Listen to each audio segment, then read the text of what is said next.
मेरे बंधुओं, आप सबको आपके अपने, आपके प्रिय, आपके चहेते स्वामी जोगिंदर योगाचार्य, national motivator and life coach की सादर नमस्कार। तो प्रिय बंधुओं, आज हम एक ऐसे विषय पर बात करने जा रहे हैं जो कि हर तीसरे व्यक्ति को यह प्रॉब्लम है आज हमारे देश में। और अगर आप बात करें तो प्रॉब्लम कुछ भी नहीं है, लेकिन बहुत बड़ी प्रॉब्लम बना दी है। डॉक्टर्स कहते हैं कि जब तक जियोगे तब तक दवाइयां खानी पड़ेंगी। अरे आप किस लिए हैं फिर? अगर जब तक हम जीवित रहेंगे हमें दवाइयां खानी पड़ेगी तब तक, तो फिर डॉक्टर किस लिए हैं? तो ऐसा कुछ नहीं है प्रिय बंधुओं। अगर आप थोड़े से हौसले के साथ और पूरा मन बना करके यदि कुछ सामान्य प्रयोग आपको बताए जाएंगे, अगर वो कर लेते हैं तो आपकी शुगर जो है वो ऐसी चुटकियों में ठीक हो जाएगी।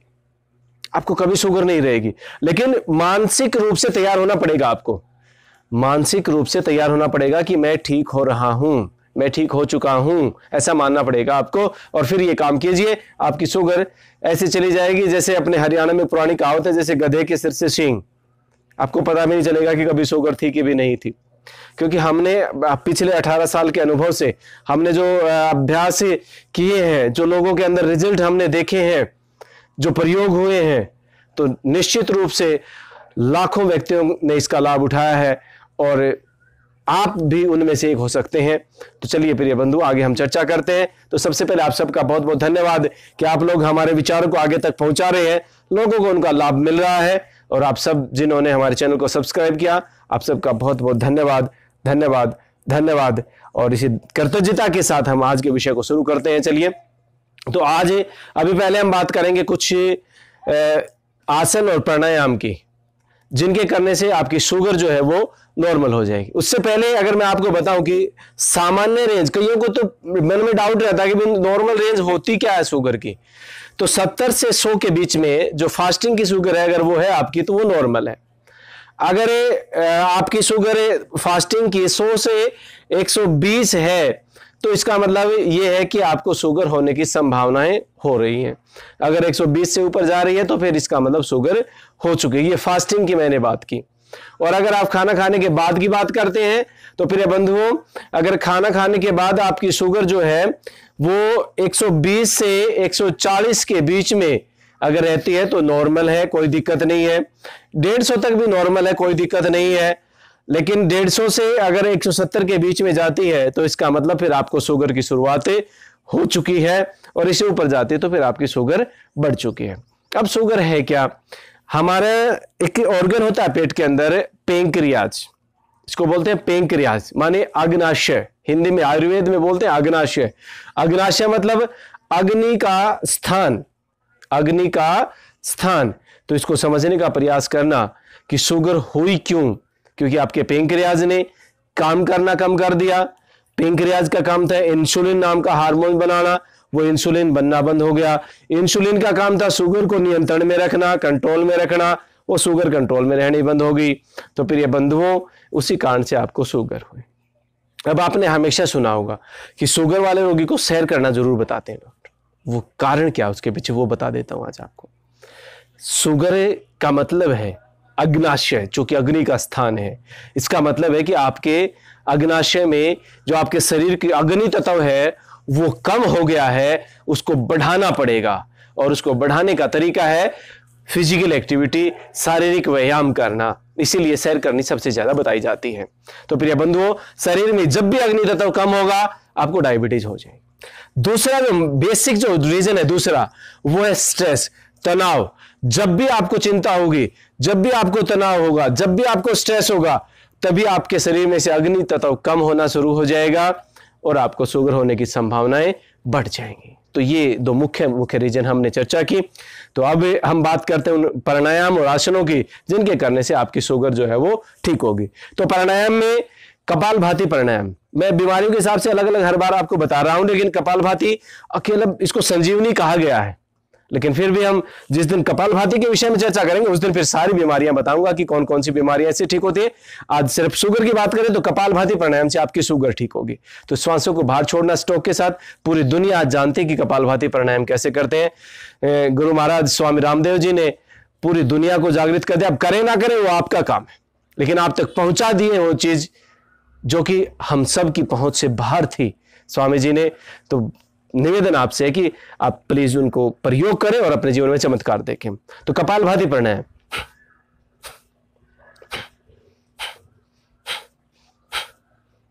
इस प्रकार से श्वासों को बाहर छोड़ना, ये कपालभाति प्राणायाम है। तो इस कपालभाति प्राणायाम का अभ्यास करना, आपकी शुगर बिल्कुल नॉर्मल हो जाएगी। 15 मिनट से लेकर के 30 मिनट, 40 मिनट, पौन घंटा, 1 घंटा, जितना मैक्सिमम उसके आप इसका अभ्यास बढ़ा सकते हैं। दूसरा, कपालभाति प्राणायाम के साथ साथ 2 आसनों का अभ्यास मैं आपको बता रहा हूं, उसके बाद फिर कुछ एक्यूप्रेशर पॉइंट आपको बताए जाएंगे जो कि न्यूरोथेरेपी में आते हैं। तो सबसे पहले आप घुटनों के बल ऐसे खड़े बैठ जाएंगे और फिर वज्रासन में आप बैठ जाएंगे। तो ये 2 आसन है। इसमें सबसे पहले मंडूक आसन। मंडूक आसन की 2 अवस्थाएं होती हैं। तो पहली अवस्था, दोनों हाथों को सामने खोल लेंगे, दोनों मुट्ठियों को बंद कर लें और उंगलियों की तरफ से दोनों हाथों को ऐसे मिला लेंगे और फिर दोनों हाथों के अंगूठे जो है आपके, वो नाभि के दोनों साइड में लग जाएंगे और श्वास को अंदर भरें। एक बार श्वास अंदर भर लिया, फिर पूरा श्वास बाहर छोड़ दें। फिर पेट को अंदर दबा करके सामने झुक जाना है और सामने देखना है। तो इससे आपके पेंक्रियाज पर प्रेशर आता है, दबाव डलता है, उससे वो एक्टिव हो जाता है और वो पेंक्रियाज जो है आपका काम करना शुरू कर देता है। विश्राम, बेसिकली शुगर को ठीक करना है तो पेंक्रियाज को एक्टिव करना पड़ेगा। अगर शुगर को ठीक करना है तो पेंक्रियाज को एक्टिव करना पड़ेगा, सबसे जरूरी है। तो जब हम इस प्रकार से सामने झुके, श्वास को बाहर छोड़ करके, तो आपका पेंक्रियाज में प्रेशर आया, वो दबा और वो उसने काम करना शुरू कर दिया। यही बेसिकली इसके पीछे जो है ना लॉजिक है। दूसरा, मंडूक आसन, ये कम से कम जो है ना 15 बार आपको मंडूक आसन का अभ्यास करना है, 15 से 21 बार तक।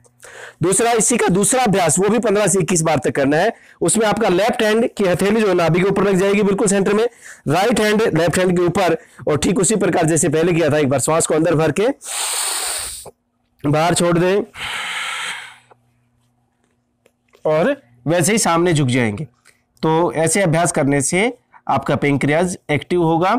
हिप्स आपके एडियो पर ही रहेंगे, छाती घुटनों पर, दृष्टि सामने रहेगी। श्वास अंदर भरते हुए ऊपर उठे। तो ये मंडूक आसन भी आपको 15 से 21 बार तक इसका अभ्यास करना है प्रिय बंधु। हमें आराम इसलिए नहीं मिलता है कि क्योंकि हम लोग क्या करते हैं कि 2-3 बार किया बस कर लिया, 2-3 बार किया बस कर लिया। कपालभाति भी ऐसे ही, भाई मैंने 300 स्ट्रोक लगाए, मैंने 500 स्ट्रोक लगा रहे, नहीं भाई, कम टाइम देख करके कीजिए, कम से कम 15 मिनट कपालभाति प्राणायाम। इससे आगे जितना बढ़ाएं आपकी श्रद्धा है। और इसी तरीके से 15 से 21 बार मंडूक आसन एक पार्ट, 15 से 21 बार दूसरा पार्ट, और 15 से 21 बार सशक आसन का अभ्यास आप करेंगे।